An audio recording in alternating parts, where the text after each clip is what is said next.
नमस्कार दोस्तों, स्वागत है आप सभी का फिर से एक बार हमारे इस YouTube चैनल पर। कार्तिक महीने के शुक्ल पक्ष की एकादशी तिथि को देवउठनी एकादशी तिथि या फिर देवस्थान एकादशी के नाम से हिंदू धर्म में जाना जाता है।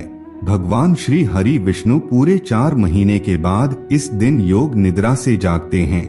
इसके बाद सभी प्रकार के मांगलिक कार्य प्रारंभ हो जाते हैं।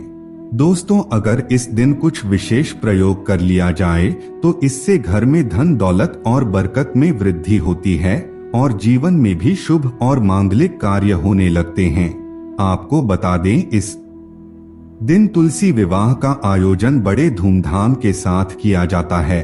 इसके साथ ही कुछ विशेष प्रयोग को अगर आप इस दिन कर लेते हैं तो निश्चित रूप से आपका जीवन बदल जाएगा और आपको मनोवांछित फलों की प्राप्ति अवश्य होगी। इस दिन भगवान विष्णु को प्रसन्न करने के लिए उनके भक्त कई प्रकार के अलग अलग प्रयोग करते हैं, क्योंकि इस दिन भगवान विष्णु जागृत अवस्था में आकर के इस पृथ्वी पर निवास करने वाले सभी मनुष्यों को कई प्रकार की चीजों का वरदान देते हैं, यानी कि जिसकी जो मनोकामना होती है उसे ठीक उसी प्रकार का वरदान भगवान विष्णु के माध्यम से प्राप्त होता है। जैसे कि अगर आपको नौकरी चाहिए तो आपकी नौकरी की मनोकामना पूर्ण हो जाएगी। अगर आपको धन चाहिए तो आपको धन की प्राप्ति होगी। अगर आप संतान की कामना करते हैं तो भगवान तो आपको यह श्रेष्ठ और बुद्धिमान संतान प्रदान करेंगे। इस प्रकार के तमाम तरह की जो भी मनोकामनाएं जातक की होती है वह इस दिन पूर्ण हो जाती है, अगर वह पूरी श्रद्धा और विश्वास के साथ पूरे विधि विधान के साथ भगवान विष्णु की पूजा अर्चना करता है। तो इस दिन दोस्तों भगवान विष्णु को कई प्रकार के भोग लगाए जाते हैं, लेकिन याद रखना भगवान विष्णु पीली वस्तुओं से सबसे ज्यादा प्रसन्न होते हैं। अगर आपके पास खाद्य पदार्थ में कोई ऐसा खाद्य पदार्थ मौजूद है जिसका रंग पीला है तो आप उसे अवश्य ही भगवान विष्णु को अर्पित करना चाहिए। इससे भगवान विष्णु प्रसन्न होकर के आपको मनोवांछित फल प्रदान करते हैं। आपको बता दें, सबसे उत्तम फल केला का फल होता है, क्योंकि केले के वृक्ष में स्वयं ज्ञान के कारक ग्रह बृहस्पति देव, जो स्वयं भगवान विष्णु के स्वरूप है, माता लक्ष्मी के साथ निवास करते हैं।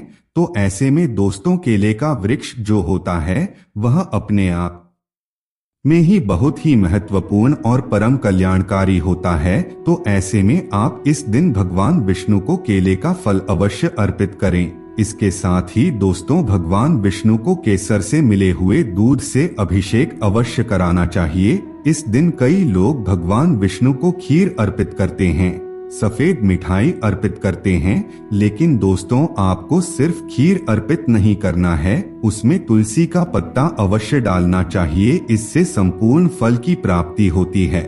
अगर आपकी संतान नहीं है, आप संतान की कामना करते हैं, तो इस दिन भगवान विष्णु को दूध में केसर डालकर के उनका अभिषेक करते हुए संतान गोपाल मंत्र का उच्चारण करना है।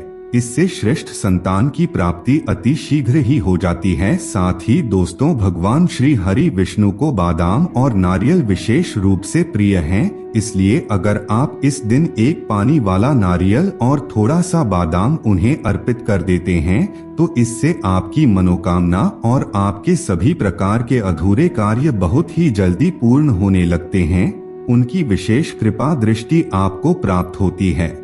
तो ऐसे में दोस्तों आपको इस दिन एक पानी वाला नारियल और थोड़ा सा बादाम भगवान श्री हरि विष्णु को अवश्य अर्पित करना चाहिए। इसके साथ ही याद रखें, जो लोग इस दिन व्रत रखते हैं, यानी कि जो लोग उपवास रखते हैं, एकादशी का व्रत रखते हैं, उन लोगों को कुछ चीजों का सेवन भूलकर भी नहीं करना चाहिए, अन्यथा इससे पूजा का पूर्ण फल प्राप्त नहीं होगा।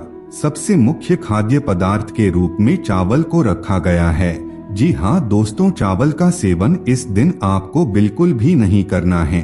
एकादशी के व्रत में चावल के सेवन को वर्जित माना जाता है। अगर आपने भूलवश चावल ग्रहण कर लिया तो ऐसे में आपको क्या करना है, तो इसके लिए द्वादशी तिथि के दिन भी आप चावल ग्रहण करें। इससे आपको एकादशी तिथि का जो व्रत का फल होता है वह पूर्ण रूप से प्राप्त होगा। इसके साथ ही लहसुन, प्याज और मसूर की दाल का सेवन भी वर्जित माना जाता है। अगर आप एकादशी का व्रत रखते हैं तो सबसे पहले सुबह उठकर के स्नान करना है, सूर्य भगवान को अर्घ्य प्रदान करना है और स्वच्छ वस्त्र धारण करके भगवान श्री हरि विष्णु के मंत्र ओम नमो भगवते वासुदेवाय का स्मरण नियमित रूप से करते रहना है और संभव हो सके तो रात में जागृत रहने का प्रयास करें, यानी कि रात को आपको उजागर रहना है। दोस्तों, इस दिन भूल करके भी किसी पेड़ पौधे की टहनी को नहीं तोड़ना चाहिए। तुलसी के पत्ते को भी आपको भूल करके भी नहीं तोड़ना है और जितना ज्यादा हो सके भगवान श्री हरि के मंत्र का उच्चारण आप करते रहे, इससे आपके भाग्य को बल मिलेगा। आपको बता दें, भगवान श्री कृष्ण ने एकादशी की कथा सबसे पहले धर्मराज युधिष्ठिर को सुनाई थी। उसके पश्चात मुनि वशिष्ठ ने राजा देवी को सुनाई थी, जिसे सुन करके उन्हें सभी प्रकार के पापों से मुक्ति मिली थी और अंत में मोक्ष की प्राप्ति हुई थी। दोस्तों, गुरुदेव बृहस्पति स्वयं भगवान विष्णु के स्वरूप होते हैं। ऐसे में इस दिन गुरुदेव बृहस्पति को बलवान बनाने के लिए भी कई प्रकार के प्रयोग किए जाते हैं। आपको इस दिन जितनी ज्यादा मात्रा में हो सके पीली वस्तुओं का इस्तेमाल करना चाहिए, क्योंकि गुरुदेव बृहस्पति पीले वस्तु के कारक ग्रह माने जाते हैं। अगर आप पीली वस्तुओं का ज्यादा मात्रा में इस दिन इस्तेमाल करते हैं तो इससे आपके गुरु बलवान होंगे और जब जन्म कुंडली में गुरु बली अवस्था में होते हैं तो इससे जातक को श्रेष्ठ संतान की प्राप्ति होती है। उसके जीवन में कभी भी धन की कमी नहीं होती और वह स्वयं तो बुद्धिमान होता है ही, साथ में उसका जो आने वाला संतान होता है वह भी बुद्धिमान होता है और अपने कुल का नाम रोशन करता है। तो इस प्रकार से तमाम तरह के जो ऊंचाइयों के कारक होते हैं वह सभी के सभी गुरुदेव बृहस्पति के अंडर आते हैं। इसलिए दोस्तों, आप इस दिन गुरुदेव बृहस्पति को बलि कर सकते हैं। तो उसके लिए आपको क्या करना है? सबसे पहले तो आप जब सुबह सोकर के उठे उसके पश्चात आपको किसी नदी या तालाब में जाकर के स्नान करना है और स्नान करने के पश्चात उगते हुए सूर्य को अर्घ्य प्रदान करना है और उसमें एक चुटकी हल्दी डाल देना है और भगवान बृहस्पति को केला अर्पित करना है और जितना ज्यादा हो सके इस दिन गरीबों को केला खिलाने का प्रयास करें या फिर पीली वस्तुओं का दान करें, जैसे कि आप पीले रंग के वस्त्र का दान कर सकते हैं।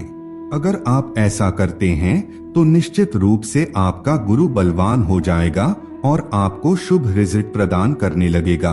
दोस्तों, इस दिन और कई प्रकार के प्रयोग किए जा सकते हैं, जैसे कि आज के इस वीडियो में हम आप लोगों को रसोई में मौजूद एक ऐसी चीज के बारे में बताने जा रहे हैं जिसका सही तरीके से अगर आप प्रयोग कर लेते हैं तो निश्चित रूप से आपका भाग्य बदल जाएगा।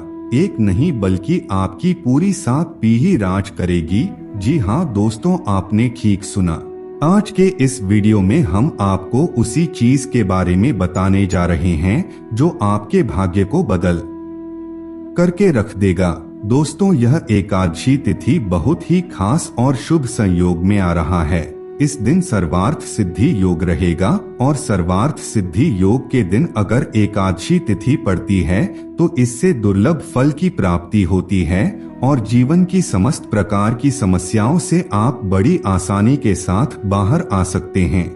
एकादशी तिथि के दिन 1 लोटा जल लेकर के पीपल पेड़ के पास चले जाइए और उस जल में कुछ मीठी वस्तु को या फिर एक चुटकी हल्दी डालकर के पीपल के जड़ में अर्पित कर दें। इससे भगवान श्री हरि विष्णु और माता लक्ष्मी शीघ्र ही प्रसन्न होते हैं और आपकी सभी प्रकार की परेशानियों को दूर कर देते हैं। दोस्तों, अगर आपके जीवन में भी पितृदोष के लक्षण देखने को मिल रहे हैं तो ऐसे में आपको इस दिन का सही इस्तेमाल अवश्य करना चाहिए, क्योंकि पितृदोष अगर किसी की कुंडली में होती है तो इससे उसका पूरा जीवन ही बर्बाद हो जाता है, क्योंकि किसी भी क्षेत्र में उसे सफलता की प्राप्ति नहीं होती है। हर जगह सिर्फ निराशा ही हाथ लगता है। तो ऐसे में दोस्तों, आपको क्या करना है उसे बड़े ध्यान से सुन लीजिए। तो दोस्तों, आपको 1 लोटा जल में 1 चुटकी काला तेल डाल करके थोड़ा सा दूध और मिश्री उसमें डाल देना है और उसे ले जाकर के किसी पीपल के वृक्ष में अर्पित कर देना है। इससे आपके पितृदेव प्रसन्न हो जाएंगे और आपको सदा अमीर बने रहने का आशीर्वाद प्रदान करेंगे। क्योंकि दोस्तों दीपक का भी महत्व बहुत ही ज्यादा होता है, इसलिए इस दिन आपको एक दीपक भगवान विष्णु के समक्ष जलाने हैं और उसमें एक लौंग अवश्य डाल देना है। और जैसे ही वह लौंग जलेगा तो आपके घर में मौजूद सभी प्रकार की नकारात्मक ऊर्जा नष्ट हो जाएंगी। दोस्तों धनिया के बारे में तो आप लोगों को मालूम ही होगा, जो हमारे खाद्य पदार्थों में खुशबू लाने का कार्य तो करता ही है, साथ में टेस्ट को बढ़ा देता है। लेकिन दोस्तों इसका प्रयोग आप पूजा पाठ में भी कर सकते हैं। भगवान विष्णु को धनिया बहुत ही ज्यादा प्रिय होता है, तो आपको क्या करना है, एकादशी तिथि के दिन एक मुट्ठी धनिया भगवान विष्णु के समक्ष समर्पित कर देना है। और जैसे ही आप पूजा पाठ खत्म करेंगे उसके पश्चात उस धनिया को पुनः ला करके अपने रसोई घर के धनिया में मिला देना है और थोड़ी सी धनिया को अपने पास रख लेना है। और उसमें से एक धनिया को आपको जहां भी आप जाएंगे वहां लेकर के जाना है। इसे आपको सभी प्रकार के कार्यों में सफलता मिलेगी, कोई भी कार्य आपका नहीं रुकेगा। आपकी सभी प्रकार की मनोकामना भगवान विष्णु पूर्ण कर देंगे। तो मित्रों आज के लिए बस इतना ही, फिर मुलाकात होगी एक नए और ताजा एपिसोड में। तब तक के लिए नमस्कार।